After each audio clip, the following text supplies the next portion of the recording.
Welcome to deep reads. ഞാൻ Deepthi Terence. ഞാൻ ഇന്ന് പരിചയപ്പെടുത്തുന്നത് ടി.ഡി. രാമകൃഷ്ണൻ എഴുതിയിരിക്കുന്ന സുഗന്ധി എന്ന ആണ്ടാൾ ദേവനായികയാണ്. സുഗന്ധി എന്ന ആണ്ടാൾ ദേവനായികി പബ്ലിഷ് ചെയ്തിരിക്കുന്നത് DC ബുക്സ് ആണ്. ഇതിൻ്റെ വില 230. ഇത് ഞാനൊരു ഇപ്പോൾ ഇത് മൂന്നാമത്തെ പ്രാവശ്യമാണ് ഇതിപ്പോൾ ഞാൻ വായിക്കുന്നത്. മൂന്നാമത്തെ പ്രാവശ്യം വായിക്കുക എന്ന് പറഞ്ഞു കഴിഞ്ഞാൽ എനിക്ക് കമൻസ് കുറച്ച് വന്നിട്ടുണ്ടായിരുന്നു, സുഗന്ധി ഒന്ന് ചെയ്യുമോ എന്ന് ചോദിച്ചിട്ട്. അപ്പോൾ അവർക്ക് വേണ്ടിയിട്ടാണ് ഞാനിത് മെയിനായിട്ടും ചെയ്യുന്നത്. കുറേ സബ്സ്ക്രൈബേഴ്സ് അങ്ങനെ ഒരു ക്വസ്റ്റ്യൻ ഇട്ടുണ്ടായിരുന്നു. അപ്പോൾ അതുകൊണ്ടാണ് ഞാൻ അവർക്ക് വേണ്ടിയിട്ടും കൂടിയിട്ടാണ് ഞാനിത് ചെയ്യുന്നത്.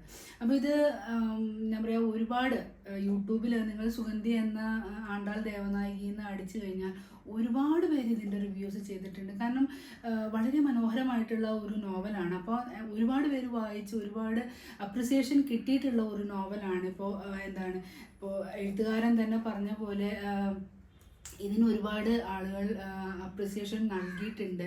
ഇട്ടിക്കോരയ്ക്ക് കുറേ എതിർപ്പുകളൊക്കെ വന്നിരുന്നു. ഇതിന് പക്ഷെ അങ്ങനെയല്ല ഉണ്ടായത്. ഒരുപാട്, അതായത് ഇപ്പോൾ ഹിന്ദിയിലും തമിഴിലും ഇംഗ്ലീഷിലും ഒക്കെ ഇതിൻ്റെ പരിഭാഷ വന്നിട്ടുണ്ട് എന്നാണ് പറയുന്നത്. ഈ നോവലിൽ നമുക്ക് ഒരു 3 ടൈമായിട്ടുള്ള സിംഹള ചരിത്രം, ശ്രീലങ്കൻ ചരിത്രമാണ് ഇത് കാണുന്നത്. ഒന്ന് AD 1000 ആ നൂറ്റാണ്ടിലുള്ളത്. പിന്നീട് വേലുപ്പിള്ള പ്രഭാകരൻ ഉണ്ടായിരുന്ന സമയത്ത് ഒരു കഥ.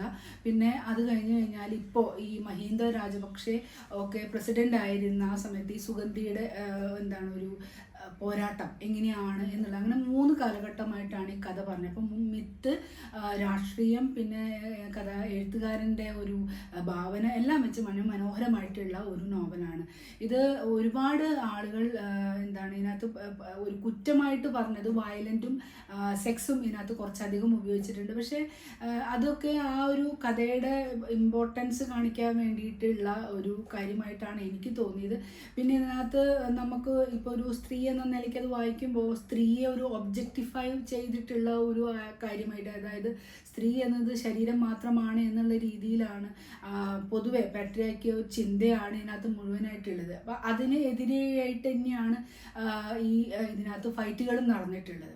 എഴുത്തുകാരൻ സമർപ്പിച്ചിരിക്കുന്നത് രജനി തിരുണകാമ്പ എന്ന് പറഞ്ഞ ഒരു ഡോക്ടർക്ക് വേണ്ടിയിട്ടാണ്. രജനി തിരുണകാമ്പ ഒരു ജാഫ്നയിലെ ഒരു ഡോക്ടറാണ്, അനാട്ടമി ഡോക്ടറാണ്. അപ്പോൾ ആള് ലണ്ടനിലും ഒക്കെ വർക്ക് ചെയ്തിട്ട് പിന്നെ തിരിച്ചു വന്നിട്ടാണ് ഇവിടെ ഈക്കം LTTE ഞാനൊക്കെ ചെറുപ്പത്തിൽ കേട്ടിട്ടുള്ളതാണ്. തമിഴ് പുലി എന്ന് നമ്മൾ കേട്ടിട്ടുള്ളതാണ്. അപ്പോൾ ആ ഒരു രീതിയിലാണ് ഇതിനകത്ത് എഴുത്തുകാരൻ രജനി തിരുണകാമ്പയ്ക്ക് സമർപ്പിച്ചിരിക്കുന്നത്. അപ്പോൾ നിങ്ങൾക്ക് രജനി തിരുണകാമ്പയെക്കുറിച്ച് കൂടുതൽ അറിയാനായിട്ട് നോ മോർ ടിയേഴ്സ് സിസ്റ്റേഴ്സ് എന്ന് പറഞ്ഞിട്ടൊരു ഡോക്യുമെൻ്ററി ഉണ്ട്. നിങ്ങൾക്കത് ആ ഡോക്യുമെൻ്ററി കാണുകയാണെങ്കിൽ നിങ്ങൾക്ക് രജനി തിരുണകാമ്പയെക്കുറിച്ച് കുറച്ചും കൂടി കാര്യങ്ങൾ അറിയാൻ പറ്റും. അപ്പോൾ അവർ ഈ ഏക്കം എന്ന് പറഞ്ഞ, അതായത് ആ ഒരു യൂണിറ്റിൽ വേലുപ്പിള്ള പ്രഭാകരൻ്റെ കൂടെ വർക്ക് ചെയ്തിരുന്ന ഒരാളാണ്. തമിഴ് പുലിയായിട്ടൊക്കെ ടൈഗറായിട്ട് വർക്ക് ചെയ്തിരുന്ന ഒരാളാണ്. പക്ഷേ അവർക്ക് അതിനകത്ത് ഒരു സമാധാനമായിട്ടുള്ള ഒരു പോരാട്ടമായിട്ട് അത് തോന്നിയില്ല. അവിടെയും അക്രമം തന്നെ, അതിനെ അടിച്ചമർത്താനായിട്ട് അന്നത്തെ ഭരണാധികാരികൾ നടത്തുന്നതും അക്രമം തന്നെ. ഇതിലായിട്ട് ഏറ്റവും കൂടുതൽ എഫക്റ്റ് ചെയ്യപ്പെടുന്നത് സ്ത്രീകളാണ്. അപ്പോൾ അങ്ങനെ ഒരു ഇതിലാണ് അവർ പ്രവർത്തിച്ചു വന്നിരുന്നത്. അപ്പോൾ അവരെ കൊന്നത് തമിഴ് പുലികൾ തന്നെയാണ് എന്നുള്ളതാണ് ഇതിനകത്ത് പറഞ്ഞത്. ഈ നോവൽ തുടങ്ങുന്നത് നമ്മൾ ഡിവൈൻ പേൾ എന്ന് പറഞ്ഞിട്ടുള്ള ഒരു ശ്രീലങ്ക, അതായത് ഈ തമിഴ് പുലികളെ തന്നെ തടവുകാരാക്കി വെച്ച് അവിടെ പീഡിപ്പിക്കുന്ന ഒരു ഡിവൈൻ പേൾ എന്ന് പറഞ്ഞിട്ടുള്ള ഒരു കൊട്ടാരത്തിലേക്ക് Peter Jeevanandam, Alberto, Christy Alberto, പിന്നെ അവരുടെ അയാളുടെ ജീവിത പങ്കാളിയായിട്ടുള്ള മേരി ആൻ, എല്ലാവരും കൂടിയിട്ട് ട്രാൻസ്നാഷണൽ പിക്ചേഴ്സിൻ്റെ പേരിൽ the woman behind the fall of tigers എന്ന് പറഞ്ഞിട്ടുള്ള ഒരു സിനിമ, അതൊരു ഹോളിവുഡ് സിനിമയാണ്. അതിന് സ്പോൺസർ ചെയ്യുന്നത് ഈ പ്രസിഡന്റ്, അതായത് ഗവൺമെൻറ് ആണ്. അപ്പോൾ അത് ചെയ്യാൻ കാരണം എന്താണ്, ഈ തമിഴ് എന്നുള്ളത് ഒരു മോശമായിട്ടുള്ള ഒരു കാര്യമാണ്. അതായത് ഏക്കം വളരെ മോശമായിട്ടുള്ള ഒരു കാര്യമാണ്. അപ്പോൾ അതിനെ നശിപ്പിച്ചത് അതിനകത്തുള്ളവർ തന്നെയാണ് എന്നുള്ള ഒരു കാര്യമൊക്കെ പറയാൻ വേണ്ടിയിട്ടാണ് അവർ സ്പോൺസർ ചെയ്തിട്ട്, അതായത് അവർക്ക് ഇതിന് ഉള്ളിലുള്ള ഈ വംശഹത്യ, അതായത് തമിഴ് വംശജരെ നശിപ്പിക്കുക, പിന്നെ അതിനകത്ത് ഒരുപാട് സ്ത്രീകളെ ഇങ്ങനെ ആഭ്യന്തര കലഹങ്ങൾ, സിവിൽ വാർ ഒരുപാടുണ്ട്. അപ്പോൾ പുറം നാടുകളിൽ ഈ ശ്രീലങ്കയ്ക്ക് ഒരു മോശം പേരായിക്കൊണ്ടിരിക്കുകയാണ്. അപ്പോൾ അതിന് ഇങ്ങനെ ഒരു സിനിമ പിടിച്ചു കഴിഞ്ഞാൽ കഴിഞ്ഞാൽ ഈ തമിഴ് പുലികളുടെ ഏക്കം അത് മോശമാണ് എന്ന് പറഞ്ഞിട്ടൊരു സിനിമയാക്കിയിട്ട് പിടിച്ചു കഴിഞ്ഞാൽ ഇവരുടെ ഒരു എന്താണ് പ്രസിഡന്റ് മീൻസ് ശ്രീലങ്കൻ ഗവൺമെന്റിന്റെ ഒരു പ്രതിച്ഛായ നന്നാവും എന്നുള്ളത് വിചാരിച്ചിട്ടാണ് ചെയ്യുന്നത്. പക്ഷെ പീറ്റർ ജീവാനന്ദത്തിന്റെ ഉള്ളിലുള്ള ഇതിനു മുമ്പും പീറ്റർ രജനി തിരണഗാമിക്ക് വേണ്ടിയിട്ട് ഒരു സിനിമ പിടിക്കാൻ വന്നിട്ട് അവിടുന്ന് എങ്ങനെയോ രക്ഷപ്പെട്ടു പോയതാണ്. ഇപ്പോൾ ഈ ഹോളിവുഡ് രീതിയിലൊക്കെ അദ്ദേഹം വന്നത് എന്താണെന്ന് വെച്ചാൽ അദ്ദേഹത്തിന് ഏറ്റവും അന്ന് പഴയ സമയത്ത് സിനിമ പിടിക്കാൻ വന്നപ്പോൾ രക്ഷിച്ചത് സുഗന്ധിയായിരുന്നു.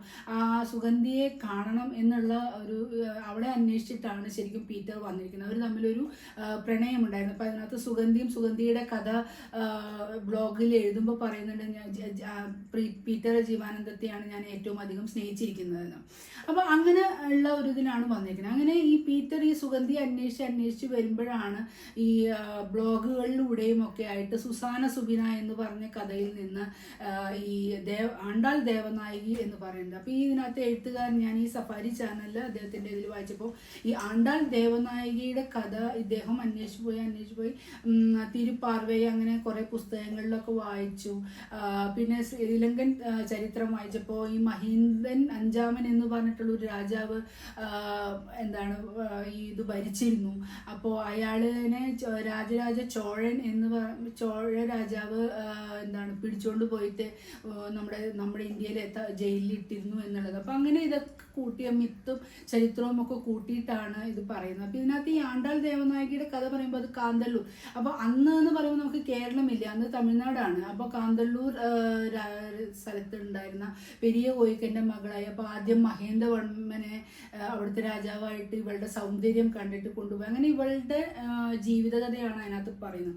ഇവളുടെ പോരാട്ടമാണ്. അപ്പോൾ എന്താണ് ഇവളുടെ സൗന്ദര്യം മാത്രമേ ആളുകൾ ശ്രദ്ധിക്കുന്നുള്ളൂ. പക്ഷെ ഇവൾ ഭർത്താവായിട്ടുള്ള മഹേന്ദ്രവർമ്മനായാലും പിന്നെ അതുപോലെ രാജരാജ ചോഴനായാലും ഒക്കെ ഇവള് യുദ്ധതന്ത്രങ്ങൾ പറഞ്ഞു കൊടുക്കുന്നുണ്ട്. അതൊന്നും ഇവര് സ്വീകരിക്കുന്നുമില്ല. എന്നിട്ട് ഇവർക്ക് പരാജയം വരുമ്പോഴാണ് ഇവളുടെ എന്താണ് ഗുണം അല്ലെങ്കിൽ ഇവളുടെ ബുദ്ധിയെ പറ്റി ഇവര് അറിയുന്നത്. അങ്ങനെ ഇവളുടെ മകൾ മരിക്കുകയും അങ്ങനെ ശ്രീലങ്കയിലെത്തുകയും ഈ മഹീന്ദനെ അന്നത്തെ രാജാവ് മഹീന്ദ അഞ്ചാമനെ കൊല്ലാൻ ശ്രമിച്ചു. അങ്ങനെ അവളുടെ മുലകളർത്തിട്ട് അവള് ഒരു ഭിക്ഷുകിയായിട്ട്, അതായത് ബുദ്ധഭിക്ഷുകിയായിട്ട് മാറുകയും ഒക്കെ ചെയ്യുന്ന ഒരു കഥയാണ് മിത്തായിട്ട് ഈ പക്ഷെ അങ്ങനെ ഒരു മനോഹരമായിട്ടുള്ള ഒരു ചരിത്രവും മിത്തും പിന്നെ ഭാവനയും കൂടി കൂട്ടിയിട്ട് ഇന്നത്തെ കാലഘട്ടത്തിൽ ഇപ്പോൾ രജനി തിരുങ്ങാമി പിന്നെ ഒരു ഇശൈ പ്രിയ ഈ തമിഴ് ഏക്കത്തിൻ്റെ ന്യൂസ് റീഡറൊക്കെ ആയിട്ടുള്ള പാട്ടും ഒക്കെ പാടുന്ന ഇശൈ പ്രിയ പിന്നെ അങ്ങനെ ഒരുപാട് പേരേനെ തമിഴ് ആളുകളതിനെ കൊണ്ടുപോയിട്ട് ഇവർ കൊല്ലും. അപ്പോൾ ഈ കൊല്ലുക എന്ന് പറഞ്ഞാൽ പെണ്ണുങ്ങളോട് ചെയ്യുന്നത് first rape and then question എന്നുള്ളതാണ് ഈ ശ്രീലങ്കൻ ഭരണാധികാരികളുടെ. അപ്പോൾ അവരെന്നെ പീഡിപ്പിക്കുക എന്ന് പറഞ്ഞാൽ ഇപ്പോൾ ഇതിനകത്ത് അവസാനം ആ നോവലൊക്കെ അവസാനിപ്പിക്കുമ്പോൾ ആ പീഡനത്തിൻ്റെ രീതികളൊക്കെ വായിക്കുമ്പോൾ നമുക്ക് തന്നെ ഭയങ്കരമായിട്ട് ശരീരത്തിലൊക്കെ മുള്ളുകൊത്തുന്ന പോലത്തെയൊക്കെ അനുഭവങ്ങളാണ് തോന്നുക. അത്രയും വേദനാജനകമായിട്ടുള്ള പെണ്ണാണ്. നമ്മൾ ഇതിനകത്ത് നോക്കുമ്പോൾ ഓരോ സ്ത്രീയും ഈ ഇതിൽ പോരാട്ടം വഹിക്കുന്ന തമിഴ് പോരാളികളായിട്ടുള്ളത് ശ്രീലങ്കൻ സിവിൽ വാറിനെ, അതായത് പ്രസിഡന്റിനെ എതിർക്കുന്ന ഓരോ ആളുകളും ഒരു സുഗന്ധി എന്ന ഒരു ആണ്ടാൾ ദേവനായികയാണ്. അവരെല്ലാവരും അവരുടെ ബുദ്ധിയും കരുത്തും ഉപയോഗിച്ചിട്ട് ഈ പുരുഷാധിപത്യത്തിനെതിരെയും ഒക്കെ പോരാടുന്ന ഓരോ ആണ്ടാൾ ദേവനായികമാരാണ്. സുഗന്ധി മാത്രമല്ല, ഞാനത് വായിച്ചപ്പോൾ എല്ലാ സ്ത്രീകളും അങ്ങനത്തെ ഒരു ഛായ എല്ലാ സ്ത്രീകളിലും ഉണ്ട്.